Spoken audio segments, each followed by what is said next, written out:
came from certain tribes, mostly in the center of Arabia, which is Najd, and which is where Riyadh is today, the capital of Saudi Arabia. And the Prophet warned us against Najd. He warned us about Najd. He has many hadith about that. And there's a famous hadith, these are in Bukhari and Muslim, and these are mutawatir hadith. They're very common. And he blessed the Yemen, and then he blessed the Sham, Syria.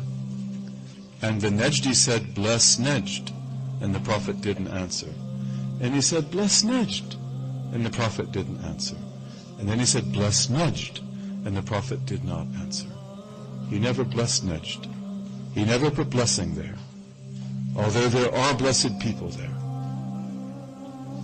And he said, if it were not for the two signs that appear there, because Najd, with regard to Medina and Mecca, is in the east.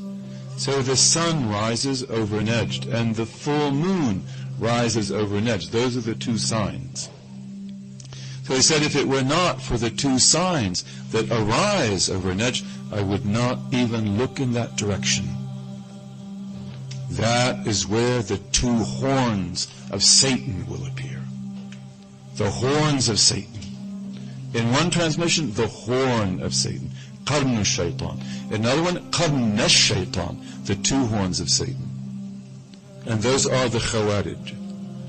And one of my teachers, Sheikh Muhammad Mahmoud Wil Zidan, who was a great Mauritanian, may Allah have mercy upon him, was a great saint who lived in Medina. He said also, Qarn here can mean generation. The generation of Satan. Meaning men and women who are Muslims but who belong to the party of Satan. Because they worship, they pray, they fast, but the door of acceptance is not opened. And they become arrogant and proud, and they fight the Muslims, and they divide the Muslims, and they curse the Muslims.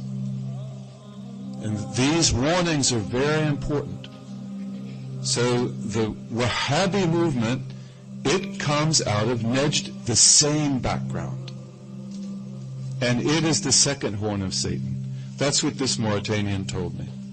And he told me this at a time of great tribulation in Medina. And we won't go into that anymore because we're not here to talk about that. But that's very important. Anything that comes from Najd, beware. Because the horn of Satan comes from there.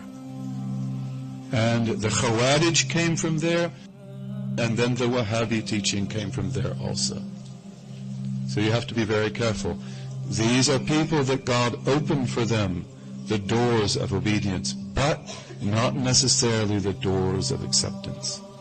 And then they become arrogant, they become proud, and that obedience becomes the greatest disobedience of all. That's the nature of the party of Satan among Jews and Christians and Muslims, every religious community, because a religious community can very rarely be destroyed from the outside. Religions usually can live through persecution, but you destroy the religion through the inside. And that's what we call the party of Satan.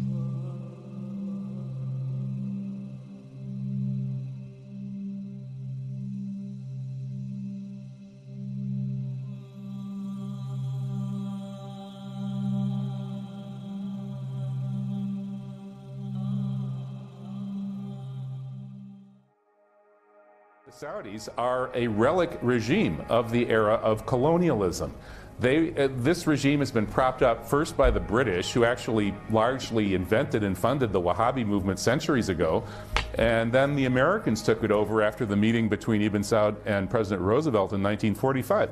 The deal was, you barbaric, backward desert Bedouins will have billions and billions of dollars in Swiss bank accounts, and you can fly around the world enjoying gambling dens, houses of prostitution, and so on. That's going to be your lifestyle, and in return for that, all you have to do is set world oil prices for us. We, meaning the banksters who run the United States and run the West, will dictate oil prices through you, and you will be our puppets.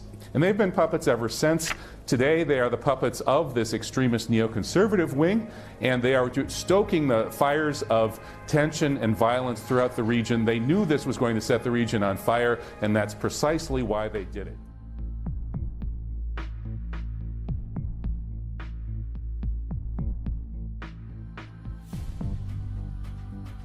They're precisely the same entity today, and maybe they have been for a long time.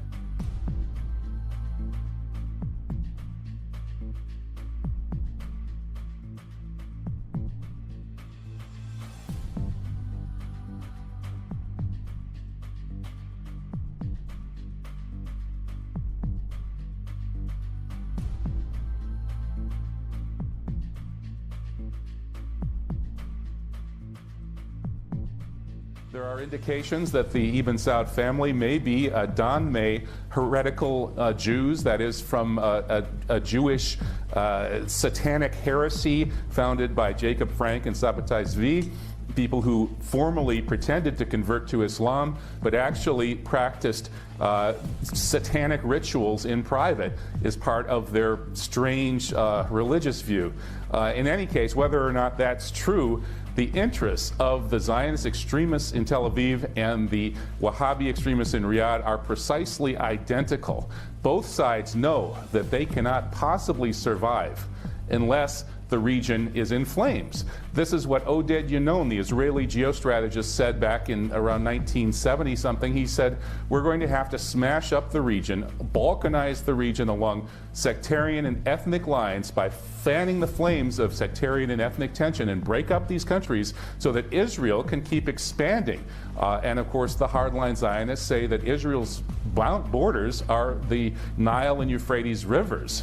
So they're depopulating the parts of greater Israel that they're planning to steal from neighboring countries through these sectarian wars and these groups like Daesh, and the Saudis are helping them do it because the Saudi family, they are Zionist extremists just like Netanyahu.